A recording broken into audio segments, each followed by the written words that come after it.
The story is told of Zusha and Melech, the brothers who were in jail at some point in their life. And one of them was very upset and even crying, looking very, very depressed. And his brother turned to him and said, What are you so sad about? And he said, well, there's this toilet here in the jail cell with us. And so we can't learn Torah. I can't even think in Torah because the halacha is that you're not allowed to think or talk in Torah when there is a toilet in the area. And so I can't perform the mitzvah. So his brother turned to me and said, well, let's think about it for a moment. Why is it that we want to learn Torah? What is the great joy that we have in learning Torah? It's that when we're learning Torah, we are fulfilling the will of Hashem. And by fulfilling the desire and the ratzon of Hashem, of God, we are connecting to Him. And we are living our lives in a way that is aligned with ultimate purpose and ultimate meaning. And we are experiencing connection. We're experiencing closeness with God Himself because we are aligning ourselves with His will. We're connecting to that which He desires. And if that's why we learn, and if that's the great joy in learning, then a moment like this, where God's will is that we don't learn because there is something in the area that tells us that that makes it such that we can't learn, and therefore God does not want us to be learning. So by not learning, we are also equally fulfilling the will of our Master, of Hashem, and we're connecting to Him in exactly the same way.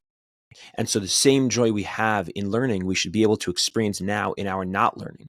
Because by not learning, we are fulfilling and connecting and becoming closer to Hashem, because that's exactly what He wants us to be doing. He wants us to not be learning. And so therefore, that allows us connection in the opposite but equal way. And so with this perspective, they both stood up and began dancing and were joyful and were so excited about it. And the guards heard this ruckus of these two brothers dancing, and some of the prisoners had joined in together with them dancing, and they came running over. Why is everyone dancing in the jail cell? And I guess someone said to one of the guards, well, they're dancing because they were having some conversation about this toilet. So the guards felt that for some bizarre reason they were overjoyed about the toilet, so they took it out of the cell.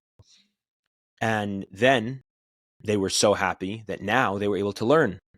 So they were able to learn, and so they started dancing again. They were able to learn, and the guards didn't understand. And they came back, and the prisoners explained to them, well, it sounds like now they're able to talk in these religious matters because the toilet's not here, so they're happy. So the guards brought the toilet back in, and sof, in the end of the day, the point is that whether you can learn, can't learn, whether the toilet's in the jail cell or it's not, there's nothing that can happen in this world that can detach us from Hashem. There is no way that the guards of the jail can win to make us disconnected from Hashem. There is nothing in this world, nothing in our lives that doesn't have an opportunity for dveikus, for attachment, for closeness to God. Because every single thing in this world is another pathway. It's another opening. It's another manifestation.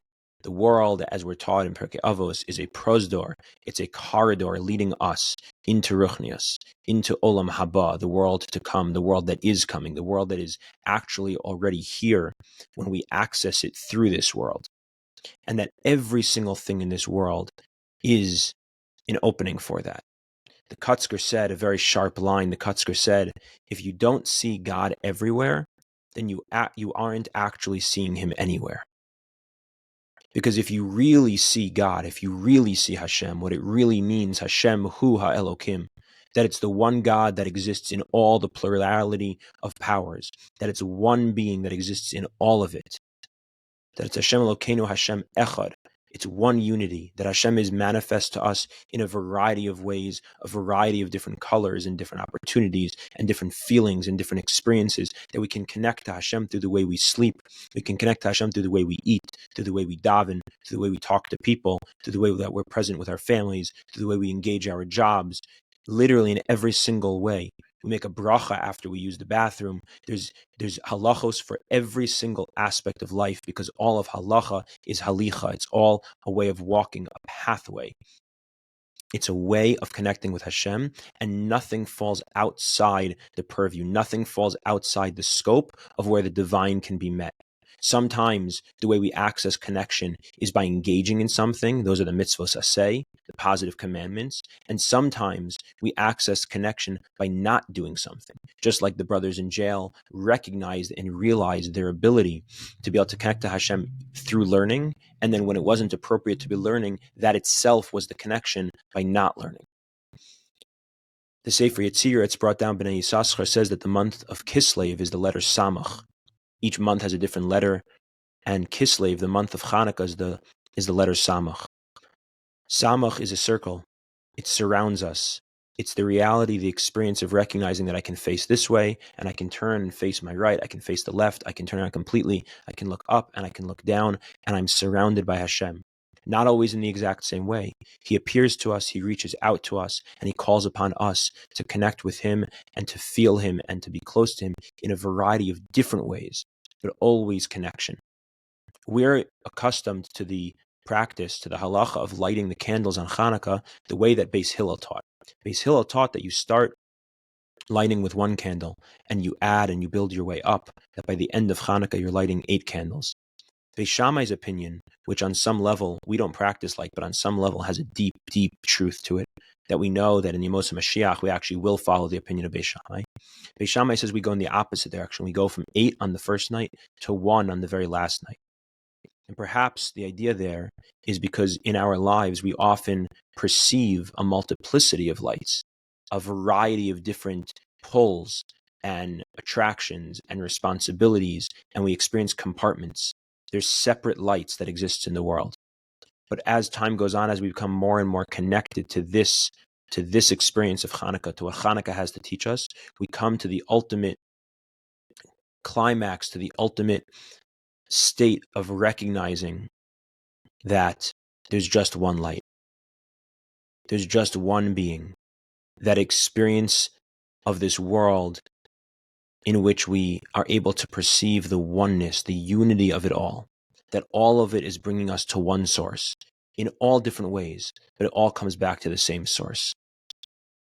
During the Sheishis Yemei HaChol, the Sheishis Yemei HaMaisa, the 6 days of the week when we're working, we have so many responsibilities, we engage in a world of Hishtadlus, where we engage in a world of Bechira, that we have choice and that we have work to do. We say in davening, Kel Baruch Gedol Deya, Hechinu Fal Zorei Chama. If you look at the first letter of each of those words, as you can see clearly, it goes from Aleph to Beis to Gimel to Dalet, and it goes from Aleph to Saf. It goes from the beginning of the Aleph bet until the very end. Because we begin with one, but as we engage in more work and in more responsibilities and in more aspects of our lives, multiplicity begins to build, and it becomes more and more, exponentially more and more, and we get pulled in so many different directions, oftentimes losing sight of the Aleph, of the oneness that exists underneath it all. And then comes Shabbos. And Shabbos, in Musaf of Shabbos, we say Tikanta Shabbos, Ratzisa Karbanosea, Tzivisa Pershea, etc. We go, if you look there, the first letter of each word starts with a Saf and goes all the way back down to Aleph, to Uz. Because on Shabbos, what we're accessing is we're peeling off one layer at a time. We are minimizing the multiplicity. We're coming back to the recognition that underneath all of it is really one candle. It's one being. It's Hashem Hu Elokim, Hashem Echad. And this is one understanding of the idea, the holiness, the unique experience of the last day of Chanukah, known as Zos Chanukah. This is Chanukah, which of course comes from the laning that we read. But the words have kind of taken on their own significance beyond their initial context. Zos Chanukah, this is Chanukah. What does that mean? So the Baal Shem Tov explains that the word Zos has very unique significance, specifically in its intentional ambiguity.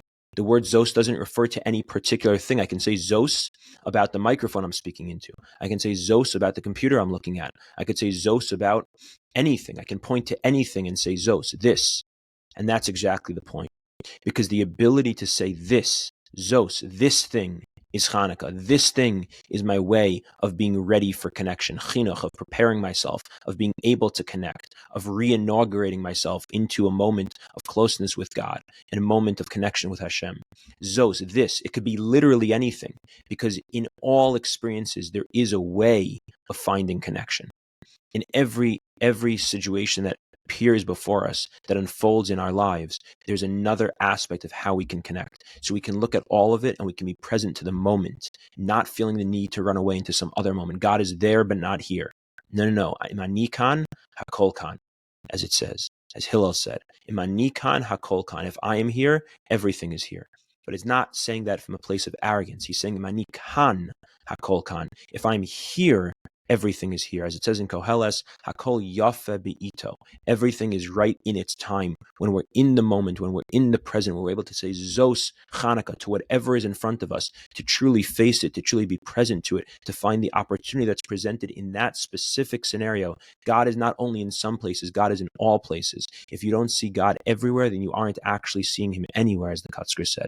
We can do this. We can access the one candle on the 8th night of Beis Shammai. We can access the Aleph that underlies all of it. And we can really experience this world in a way that we can feel the experience of Reb Zusha and Reb Melech, that even jail, even the experience of being confined can be found to have its own experience of accessing Hashem and feeling this light and bringing more of that oneness into our lives.